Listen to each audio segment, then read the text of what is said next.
Assalamualaikum warahmatullahi wabarakatuh, sahabat Hermina. Bertemu lagi dengan saya Dr. Lukman dalam acara Hermina Podcast. Seperti episode sebelumnya, saya nggak sendiri pada Hermina Podcast kali ini. Saya ditemani oleh dokter baik hati, Dr. Enji, spesialis THT. Silakan dok, disapa teman-teman sahabat Hermina. Selamat siang teman-teman sahabat Hermina semua. Ya, jadi Dr. Enji di sini menemani kita semua untuk memberikan sharing ilmu ya dok terkait sinusitis ini. Kenapa kok saya mengajak Dr. Enji untuk mengangkat sinusitis? Karena pada saat saya jaga nih dok di poli umum ataupun IGD, sering nih tiba-tiba ada pasien yang datang dengan keluhan, dok saya sinusitis seperti itu. Nah, apakah benar sinusitis bisa dilakukan self diagnose sendiri atau seperti apa sih dok sinusitis itu? Oh iya, itu nanti kita bahas detail ya. Oke. Ya, jadi itu yang akan kita bahas detail pada hari ini. Jadi Dr. Enji ini adalah salah satu dokter spesialis THT yang berpraktek di Rumah Sakit Hermina Balikpapan. Oke, kita langsung mulai aja ya dok ya mungkin ya dok. Oke, jadi sebenarnya apa sih dok sinusitis itu dokter? Sinusitis itu kalau secara pengertian ya, dia adalah peradangan atau infeksi yang terjadi di selaput lendir yang melapisi dinding sinus. Sinus itu pengertian awamnya adalah rongga yang berisi udara yang terdapat di wajah kita. Jadi wajah kita ini ringan karena ada rongga-rongga yang berisi udara gitu kan dok. Jadi banyak nih, di dahi ada 2, di pipi ada 2, terus kemudian di tengah kepala juga ada rongga. Jadi makanya kepala kita terasa ringan. Karena ada lubang-lubang udara itu. Berarti itu lubang tersebut merupakan hal yang normal ya dok. Memang sewajarnya ada di sana. Iya. Oke. Jadi itu yang difungsikan untuk membuat kepala kita jadi ringan. Terus dok, tadi dokter bilang infeksi pada selaputnya. Yang menyebabkan infeksi itu apa dok? Infeksi itu macam-macam ya, bisa virus, bisa kuman. Yang paling sering memang kalau pada masa fase akut virus ya. Dan itu biasanya belum perlu antibiotik. Ada selain jadi ada infeksi, ada non infeksi sebenarnya ya, proses peradangan yang bisa menyebabkan sinusitis itu. Jadi yang infeksi tadi virus atau kuman. Kalau yang non infeksi itu biasanya terjadi akibat ada proses alergi. Jadi peradangan kronis intinya ya. Kalau peradangan kronis kan nggak ada kontribusi virus atau kuman ya. Jadi peradangan kronis ini bisa terjadi karena alergi. Kemudian ini bisa karena iritasi kronis dari asam lambung. Mungkin dokter bisa ya dok? Nanti kalau misalnya ada pasien-pasien tuh yang datang ke dokter Lukman nih periksa, itu perlu digali juga nih, ada nggak dia riwayat asam lambungnya nggak? Karena memang beberapa pasien yang saya temukan sebagian besar ya dok, keluhannya adalah pilek lama nih. Wah aku pilek lama, sinusitis nih gitu. Dok saya pilek lama dok. Berarti saya sinusitis dok gitu dok. Oh berarti penyebabnya macam-macam ya dok, bukan cuma dari pilek tapi dari asam lambung juga bisa ya dok? Bisa. Oke, kalau misalkan gejalanya, apakah benar dok pilek lama itu merupakan salah satu gejala dari sinusitis? Iya, itu salah satunya. Jadi makanya kenapa orang sering datang tiba-tiba ngomong dok saya sinusitis gitu ya, Ya dok. Langsung ngomong seperti itu, padahal mungkin belum tentu ya itu dia sinusitis. Memang gejala utamanya pilek lama gitu, pilek lama. Tapi yang membedakannya itu adalah lendirnya nih. Lendirnya tuh encer atau lengket atau kental gitu ya. Kalau dia lendirnya masih encer, terus nggak ada keluhan lain, nah mungkin belum sinusitis atau bukan sinusitis. Kemudian selain lendir lengket, lendirnya warnanya yang mungkin ya, warnanya bukan putih, bukan bening gitu ya, warnanya kuning atau hijau. Terus terjadi juga ada keluhan hidung tersumbat. Hidung tersumbat, terus hidungnya mengalami penciuman yang berkurang gitu ya. Dok kayak COVID dok? Mirip-mirip ya. Mirip-mirip ya dok. Cuman kalau COVID nggak ada hidung buntu biasanya. Oh iya. Nah, hidungnya plong tapi kok nggak bisa nyium gitu. Kalau sinusitis nih hidungnya buntu. Terus ada, nah yang keluhan yang spesifik itu sudah mulai muncul rasa nyeri nih di daerah pipi, di daerah rongga tadi. Di daerah rongga yang ada di kepala karena terjadi proses penyumbatan itu tadi. Karena hidungnya buntu ya, salurannya ketutup, akhirnya pipinya vakum. Rongganya tadi tuh yang harusnya ada ventilasi udara tuh keluar masuk, jadi nggak dapet nih udaranya, jadi akhirnya dia vakum. Oke. Tadi kan dokter bilang lendir, mungkin lendir ini ingus ya dok, maaf ya dok kalau kita ingusnya. Jadi kalau misalkan dia masih encer, kemungkinan bukan sinusitis seperti itu. Oke. Gejala lain dok kan, karena kita tahu kalau misalkan terkait rongga-rongga THT itu kan biasanya ada juga ke tenggorokannya, ada juga ke telinga. Kalau misalkan telinganya, apa dia berpengaruh terhadap penurunan pendengaran seperti itu, pengaruh nggak dok? Bisa juga. Kalau sinusitisnya itu sudah lama ya terjadi, atau dia keluhan hidung buntunya ini lama, akhirnya mengakibatkan saluran dari hidung ke telinganya ketutup, akhirnya pasiennya juga mengalami penurunan pendengaran atau tersumbat nih telinganya. Bisa juga karena ada lendir yang nggak bisa keluar ke depan, dia jatuhnya ke tenggorokan, nutupin saluran dari hidung ke telinga. Jadi namanya postnasal drip, itu juga salah satu gejalanya. Gejala lainnya. Terus faktor resiko apa, Dok? Tadi kan penyebabnya adalah infeksi dan alergi. Non-infeksi ya. Infeksi dan non-infeksi ya, Dok. Kalau faktor resikonya, karena kan mungkin si A dia terinfeksi tapi dia nggak sinusitis. Kalau si B dia terinfeksi, dia bisa sinusitis. Faktor resikonya apa, Dok, menjadikan seseorang tersebut sinusitis? Ya biasanya mungkin daya tahan tubuh yang lagi turun ya, itu yang memperparah terjadinya sinusitis. Yang paling sering sih memang itu. Jadi daya tahan tubuhnya. Kemudian ada faktor resiko yang lain, yaitu tadi seperti alergi atau asam lambung, itu termasuk. Kalau sering terpapar rokok? Rokok itu salah satu bahan iritan ya, iritan. Tapi jarang bikin ke arah sinusitis, mungkin ke arah infeksi kronis, bukan infeksi kronis, peradangan kronis aja. Mungkin kalau misalnya orang itu merokok gitu ya, misalnya taruhlah bisa ada peradangan kronis kalau misalnya dia terlalu lama dan akhirnya mengganggu palut lendir yang ada di hidung sehingga bengkak di situ, akhirnya bisa juga terjadi sinusitis. Jadi memang rokok ini memang faktor risiko dia segala penyakit ya, Dok. Terus Dok, kapan kita perlu periksakan nih? Kapan kita perlu curiga pilek lama ini merupakan sinusitis dan kapan harus berobat ke dokter? Iya, ini sebenarnya lagi musim ya. Teman-teman sahabat Hermina mungkin lagi banyak yang batuk, pilek, pancaroba mungkin. Pancaroba, lagi musim, terus jadi sinusitis juga gitu kan. Banyak ya, Dok, kejadiannya sekarang ini. Lagi banyak yang juga datang dengan nyeri daerah wajah gitu kan, terus pilek lama nggak sembuh-sembuh, telinganya jadi ketutup, itu juga.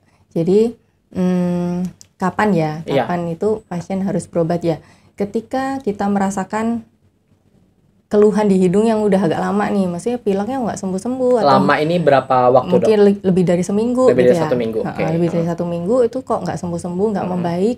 Bahkan kalau sebelum 1 minggu ternyata udah ada keluhan, misalnya udah nyeri di daerah dahi, daerah pipi, ya sebaiknya memang harus konsultasi ke dokter. Terus pemeriksaan apa ya, Dok, yang bisa kita lakukan, yang akan dokter sarankan untuk menegakkan ini diagnosis sinusitis atau bukan, Dok? Kalau pemeriksaan, sebenarnya kalau dari gejala itu orang memang sudah kelihatan sudah khas ya. 80% dari anamnesis atau riwayat penyakit itu sudah ke arah sana sebenarnya, Dok, nggak perlu pemeriksaan penunjang. Cuman kalau kita mau yakin lagi, bisa dilakukan dengan pemeriksaan ronsen.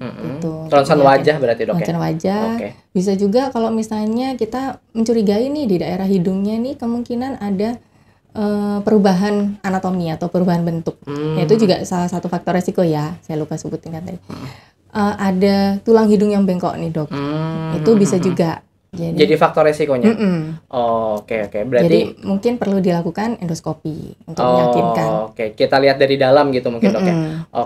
Terus, Dok, untuk pengobatannya seperti apa dan kapan kita hanya perlu untuk obat, kapan kita perlu sampai operasi? Karena kan ada beberapa kasus yang saya tahu bahwa operasi sinus seperti itu, Dok. Itu kapan?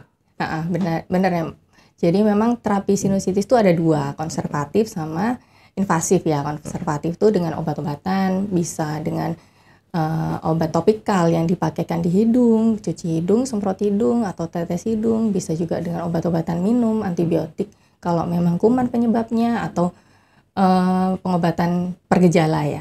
Terus kalau misalnya perlu banget, kita tambahkan dengan fisioterapi.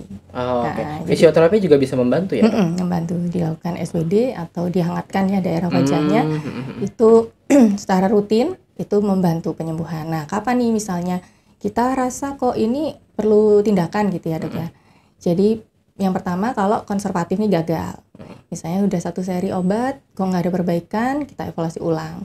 Tambah fisioterapi, nggak ada perbaikan juga, maka harus dilakukan tindakan.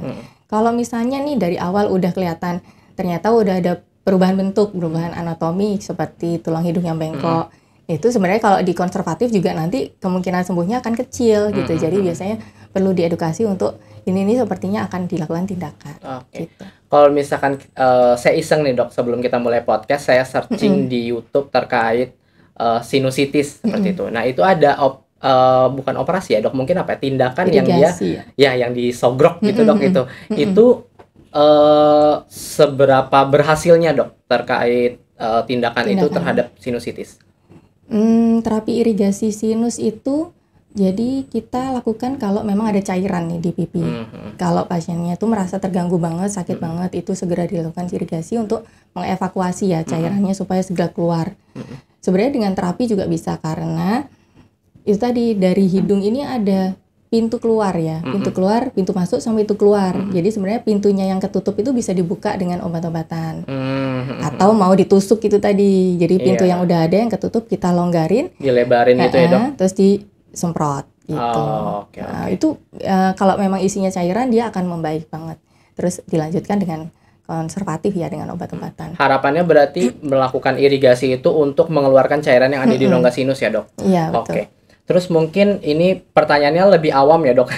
Jadi kayak misalkan apakah kalau misalkan sering berada di ruangan yang ber-AC dengan suhu yang cukup dingin itu bisa menyebabkan sinusitis? Kalau orang itu mempunyai alergi bisa banget ya. Apalagi kalau alerginya memang spesifik, dia nih kalau kena dingin terus hidungnya buntu. Bersin-bersin segala macam. Oh berarti menjadi faktor resiko ya dok? Benar, terutama buntunya ya. Buntunya. Buntunya kan akhirnya bengkak. Nah itu yang bikin sinusitis. Kalau pakai kacamata lama dok? Kacamata lama enggak ya. Enggak ya. Tapi kadang teman-teman sahabat Hermina mungkin sering ya kalau ke dokter gitu ya, ngeluhnya matanya itu kayak sakit. Nah itu biasanya di sini nih dok. Benar. Di tengah sini. Atau kayak kedorong, kayak ketekan dari dalam gitu matanya ya. Itu bisa jadi itu memang ada kelainan di sinusitis, di sinusnya. Tapi kadang rancu sama minus ya, orang tuh kadang ini minus atau sinusitis gitu kan. Nah bedanya apa? Memang ini kelainan di mata, karena rasa nggak nyaman pakai kacamata itu kan juga bikin matanya sakit ya, atau pening kepalanya gitu kan. Nah itu bisa dari itu tadi, kuncinya pokoknya hidungnya bermasalah nggak. Kalau hidungnya bermasalah terus matanya terasa ketekan dari dalam, berarti kemungkinan sinusitis. Tapi kalau misalnya hidungnya ini oke, kemungkinan bisa cek ke dokter mata. Berarti kemungkinan masalahnya dari matanya ya dok. Oke. Terus dok, kalau misalkan gejalanya nih yang beberapa kali saya temuin juga pada saat sujud, dia biasanya seperti berat dan pusing. Iya benar. Berarti itu memang salah satu gejalanya? Iya. Karena kan faktor gravitasi ya, terus kayak ketekan gitu kan. Kalau sujud tuh sakit banget. Mungkin untuk sahabat Hermina, untuk di mana rongga sinus tadi dokter Angie bilang ada di wajah dan di dalam kepala. Di mana sih dok? Tempatnya ya. Jadi ada di pipi, ada 2 nih, terus ada di dahi 2, di daerah tengah sini juga ada. Jadi semua ini salurannya ke hidung. Jadi ada pintu masuknya, keluar. Pintu masuk dan pintu keluarnya di hidung ya dok. Di hidung. Terus ada satu rongga di tengah kepala. Di tengah kepala. Makanya kenapa kalau sujud keluhannya bertambah. Oke, seperti itu. Terus tanda bahaya sinusitis. Apa nih dok yang perlu kita waspadai? Apakah dia karena di kepala, dia dekat dengan otak, dia bisa sampai infeksi otak? Apa seperti apa dok? Bisa, memang komplikasinya bisa sampai infeksi otak. Kayak itu lebih ke sakit kepala ya. Sakit kepala di MRI atau CT scan ada infeksi nggak ke arah sana gitu. Tapi kalau yang kelihatan dengan kasat mata bisa terjadi infeksi tulang. Jadi kalau dia terinfeksi kan, dia rongga nih, terus kan dilapisi tulang. Nah kalau infeksinya tidak tertangani dengan baik, infeksinya akan menginfiltrasi si tulang ini, jadi tembus nih. Iya, tembus terus, dari selaputnya itu. Benar. Jadi tulangnya terinfeksi, terus akhirnya sini bengkak nih pipinya. Jadi yang dinamakan selulitis. Nah itu bisa. Jadi wajahnya bengkak, terus ternyata asalnya nanahnya dari sinus gitu, bisa juga. Atau matanya bengkak. Bisa sampai ke mata juga, karena deketan ya dok? Benar. Kalau gigi yang berlubang bisa juga? Bisa. Gigi yang berlubang kalau akarnya mengalami infeksi, tembus ke atas, akhirnya keluar tuh ingusnya ke hidung. Cuman ada bedanya ya dokter Lukman. Gimana dok? Jadi kalau misalnya sinusitis karena gigi atau bukan gigi, misalnya karena hidung ya. Kalau karena gigi itu pasiennya akan datang dengan keluhan, dok hidung saya bau. Bukan, dok kepala wajah bukan saya sakit. Dok bukan hidung saya buntu, bukan. Tapi datang-datang udah ngomong, "Dok, hidung saya yang kanan kok keluar cairan bau." Nah itu curiga, tanyain dulu gigi yang kanan atas ada yang lubang nggak gitu. Nah itu biasanya dari gigi. Kalau dari gigi memang penata laksanaannya sinusitisnya diobatin, kemudian giginya harus dirawat. Diobatin, karena kan memang itu penyebab utamanya ya dok. Bener. Oh seperti itu. Iya. Terus dok, untuk pasien dengan sinusitis ini bisa sembuh sempurna atau ada gejala sisa atau nanti suatu saat bisa kembali lagi seperti itu dok? Tergantung penyebabnya tadi ya dok. Kalau misalnya dari gigi, kalau sinusitisnya ditanganin, kemudian giginya dirawat, ditata laksana, ya nggak akan kembali. Itu sembuh, dia nggak akan kembali sinusitisnya. Tapi kalau memang dari hidung, seperti tadi ada alergi atau ada infeksi kronis, inflamasi kronis atau peradangan kronis dari asam lambung, itu bisa rekaran, bisa kambuh-kambuhan gitu. Bisa muncul lagi. Oke. Terus dok, pencegahan apa nih dok yang harus dilakukan untuk orang-orang yang punya faktor risiko, misal seperti alergi, sering hidung buntu lama, untuk supaya tidak jadi sinusitis dok? Bisa, yang paling kuncinya ya, pertama itu nasal wash, jadi cuci hidung untuk orang alergi. Jadi cuci hidung itu penting banget. Seperti apa tuh dok? Mungkin gampangannya aja nih. Jadi kalau yang ada sih sediaan ya dok, sediaan dengan larutan garam dengan kadar seperti air infus, jadi seperti NaCl. Nah itu dicucikan di hidung, disemprotkan gitu, disemburkan ya, jadi masuk terus keluar lagi, jadi kayak dibilas. Itu. Mulutnya harus terbuka atau tertutup? Mulutnya boleh terbuka atau tertutup sama aja. Yang penting kita nunduk. Nunduk terus dibilas, dia masuk keluar lagi. Misal nih hidung yang kanan yang kita semprot, yang kiri kita tutup atau ya biasa aja ya dok? Kan nanti dia bisa nyebrang ya, bisa keluar lewat hidung yang sama atau lewat hidung sebelahnya. Oke. Karena saya aja jujur dok agak belum pernah. Takut ya. Seperti itu. Dulu pas COVID arinya. Iya, pas COVID itu lagi rutin edukasi itu dok. Iya, benar dokter. Terus dok, kalau misalkan sudah terdiagnosis sinusitis di rumah, apa yang bisa teman-teman sahabat Hermina lakukan untuk perawatannya dok? Jadi untuk perawatannya kita bisa lakukan tadi ya, cuci hidung. Terus kalau nyeri di dahi atau di pipi bisa dilakukan kompres hangat. Kan didampingi dengan fisioterapi, tapi di rumah bisa dilakukan kompres hangat. Kemudian kalau ada alergi dihindari faktor pemicunya. Terus kalau ada asam lambung benar-benar diubah. Dijaga pola makan, lifestyle-nya ya. Oke, seperti itu. Jadi seperti itu sahabat Hermina terkait informasi tentang sinusitis ya dok. Mungkin nanti kalau misalkan teman-teman sahabat Hermina yang khususnya di Balikpapan memiliki gejala yang tadi seperti kita bahas, mungkin bisa dikonsultasikan ke dokter Angie spesialis THT. Mungkin itu aja dokter. Terima kasih banyak dok atas waktunya dokter. Sama-sama, dokter Angie ini sangat sibuk sekali tadi menyempatkan waktu berbincang dengan saya. Oke, kalau gitu kita langsung akhiri aja sahabat Hermina. Semoga sahabat Hermina dimanapun berada selalu dilindungi kesehatan dan selalu dalam kondisi sehat walafiat. Terima kasih, saya tutup podcast Hermina hari ini. Wassalamualaikum warahmatullahi wabarakatuh. Selamat sore sahabat Hermina.